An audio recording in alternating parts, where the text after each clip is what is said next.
దేవినేని ఉమ కృష్ణా జిల్లాకు చెందిన రైతు నాయకుడు, తెలుగుదేశం పార్టీ రాజకీయ నాయకుడు. ఆంధ్రప్రదేశ్ శాసనసభకు 4 పర్యాయాలు ఎన్నికయ్యారు. 1999, 2004 ఎన్నికల్లో నందిగామ నుంచి, 2009, 2014లో మైలవరం నుంచి ఎన్నికయ్యారు. ఆయన 2014లో జరిగిన ఎన్నికల్లో టీడీపీ తరపున ఎమ్మెల్యేగా గెలిచి జలవనరుల నిర్వహణ శాఖ మంత్రిగా కూడా పనిచేశారు.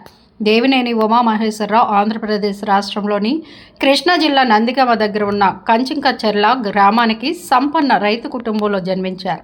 ఉమా తన ప్రాథమిక విద్యాభ్యాసాన్ని కంచింకచెర్లలో, ఇంటర్మీడియట్ బీఎస్సీలను విజయవాడలోని ఎస్ఆర్ఆర్ అండ్ సివిఆర్ కళాశాలలో, మెకానికల్ ఇంజనీరింగ్ కోనేరు లక్ష్మయ్య ఇంజనీరింగ్ కళాశాలలో పూర్తి చేశారు. ఉమా తన రాజకీయ జీవితాన్ని సోదరుడు మాజీ మంత్రి దేవినేని వెంకటరమణ సహాయకుడిగా ప్రారంభించడం జరిగింది. 1999లో కాచిగూడలో జరిగిన రైలు ప్రమాదంలో సోదరుడు వెంకటరమణ ఆకస్మిక మరణంతో రాజకీయ వారసుడిగా క్రియాశీలక రాజకీయాల్లోకి ప్రవేశించి నందిగామ నియోజకవర్గ ఉప ఎన్నికలో విజయం సాధించి తొలిసారి ఉమ్మడి ఆంధ్రప్రదేశ్ అసెంబ్లీలోకి అడుగుపెట్టారు. 2004, 2009 అసెంబ్లీ ఎన్నికల్లో తెలుగుదేశం పార్టీ పరాజయం పొందడంతో ప్రతిపక్షానికే పరిమితం కావడంతో అటు 2004లో నందిగామ నుంచి, 2009లో మైలవరం నుంచి శాసనసభ్యుడిగా ఎన్నికైన ఉమామహేశ్వరరావు అసెంబ్లీ, ఇటు కృష్ణా జిల్లాలో పార్టీ తరపున సమస్యల మీద పోరాటం చేయడం జరిగింది. ముఖ్యంగా కృష్ణా జిల్లాలో కష్టకాలంలో జిల్లా పార్టీ అధ్యక్షుడిగా బాధ్యతలు స్వీకరించి జిల్లాలో తాను ప్రాతినిధ్యం వహించే మెట్ట ప్రాంతంలోనే కాకుండా జిల్లాలోని మిగిలిన ప్రాంతాల్లో కూడా పార్టీ బలోపేతానికి కృషి చేశారు. ఉమ్మడి ఆంధ్రప్రదేశ్ విభజన సమయంలో సమైక్య ఆంధ్ర కోసం విజయవాడలో పోరాటం కూడా చేశారు. 2014లో ఆంధ్రప్రదేశ్ విభజన జరిగిన తర్వాత నవ్యాంధ్రప్రదేశ్ జరిగిన మొదటి అసెంబ్లీ ఎన్నికల్లో మైలవరం నుంచి రెండోసారి శాసనసభ్యుడిగా ఎన్నికైన ఉమా చంద్రబాబు నాయుడు మంత్రివర్గంలో జలవనరుల శాఖ మంత్రిగా బాధ్యతలు స్వీకరించి పట్టిసీమ, పురుషోత్తమపట్నం ఎత్తిపోతల పథకాలను అతి తక్కువ కాలంలో పూర్తి చేసి జాతీయ స్థాయిలో మంచి గుర్తింపును తెచ్చుకున్నారు.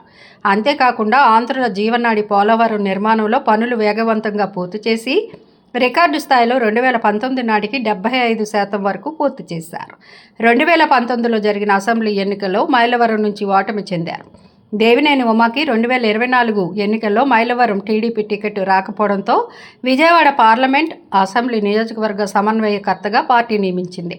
ఇదిలా ఉండగా ఉమ్మడి కృష్ణా జిల్లా టీడీపీ నాయకులు సీనియర్ నేత ఎవరు అంటే మాజీ మంత్రి దేవినేని ఉమామహేశ్వరరావు పేరు చెప్పి తీరాల్సిందే.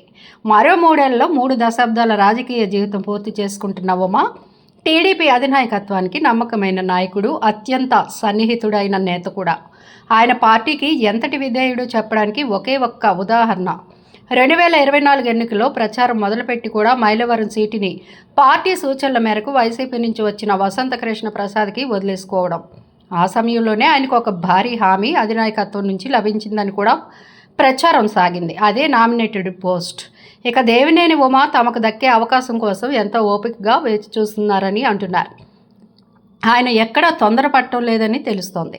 ముఖ్యమంత్రి చంద్రబాబు నాయుడు తనకు తగిన సమయంలో న్యాయం చేస్తారని ఆయన భావిస్తున్నారని రాజకీయ విశ్లేషకులు చెబుతున్నమాట. అదే సమయంలో ఆయన తన పనులు తాను చేసుకుంటూ పార్టీలో చురుకుగా కూడా ఉంటున్నారు. అయితే ఈ మధ్యలో ఒక ప్రచారం అయితే బయటకు వస్తోంది. అదేంటి అంటే దేవినేని ఉమాకు రాజ్యసభ సభ్యత్వం ఇవ్వాలని, ఆయన సీనియారిటీని ఢిల్లీ రాజకీయాల్లో వాడుకోవాలని పార్టీ భావిస్తోంది అన్నదే ఆ ప్రచారం. అయితే ఈ ప్రచారం గురించి దేవినేని తన మనసులో మాటను సన్నిహితులతో కూడా పంచుకున్నారని తాజాగా మరో ప్రచారం సాగుతోంది. అదేంటి అంటే తనకు పెద్దలు ఎవరు చెప్పలేదు కానీ రాజ్యసభ ఇస్తారని ప్రచారం అయితే ఉందని ఆయన అన్నట్లుగా చెబుతున్నమాట. అయితే తనకు మాత్రం ఢిల్లీ వెళ్ళాలని లేదని, ఏపీలోనే రాజకీయం చేస్తానని ఉమా చెబుతున్నట్లుగా చర్చ అయితే కొనసాగుతోంది. ఉమా ఎమ్మెల్సీ కానీ ఎమ్మెల్యే కానీ కోరుకుంటున్నానని అంటున్నట్లుగా ఆయన సన్నిహితులు చెబుతున్నారు. ఇదిలా ఉండగా దేవినేని ఉమా ఎమ్మెల్సీగానే ఉండాలని చూస్తున్నారట. లేదంటే 2029 ఎన్నికల్లో ఎమ్మెల్యేగా పోటీ చేయాలని భావిస్తున్నారట. ఇక అనుచరులు సైతం ఆయన రాజ్యసభకు వెళ్తే స్థానిక రాజకీయాలకి దూరం అవుతారని కలవరపడుతున్నారని తెలుస్తోంది. దాంతో తన పట్టును కొనసాగించడానికి కృష్ణా జిల్లా రాజకీయాల్లో తన స్థానం పదిలపరుచుకోవడానికి ఎమ్మెల్సీగానే ఛాన్స్ ఇస్తే తీసుకోవాలని చూస్తున్నారని ప్రచారం అయితే కొనసాగుతోంది. మరి టీడీపీ మధ్యలో ఏముందో, ఏ హామీ దేవినేనికి ఇస్తారో, మరి ఆయనకి ఏ పదవి దక్కుతుందో తెలియాలంటే మరికొన్ని రోజులు వేచి చూడాల్సిందే.